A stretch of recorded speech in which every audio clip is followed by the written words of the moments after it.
Teacher lesson explain చేసినా నాకు పూర్తిగా అర్థం కాలేదు. ట్యూషన్‌కి వెళ్ళాక టీచర్‌తో మళ్ళీ ఎక్స్‌ప్లెయిన్ చేపించుకోవాలి. ట్యూషన్ టీచర్ ఏమో బిజీగా ఉన్నారు.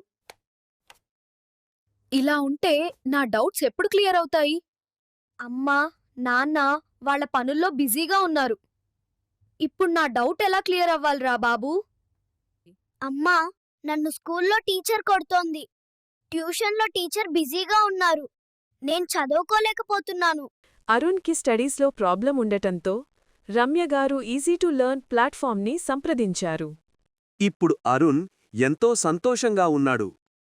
ఎందుకంటే ఈజీ టు లెర్న్లో ఉన్న లెక్చర్ వీడియోలు, యానిమేటెడ్ వీడియోలు, ఎంసీక్యూస్ మరియు స్మార్ట్ సెల్ఫ్ రిపోర్ట్ ద్వారా తన రిజల్ట్ చూసుకుని తాను ఎక్కడ స్ట్రాంగ్ అవ్వాలో క్లియర్గా తెలుసుకున్నాడు.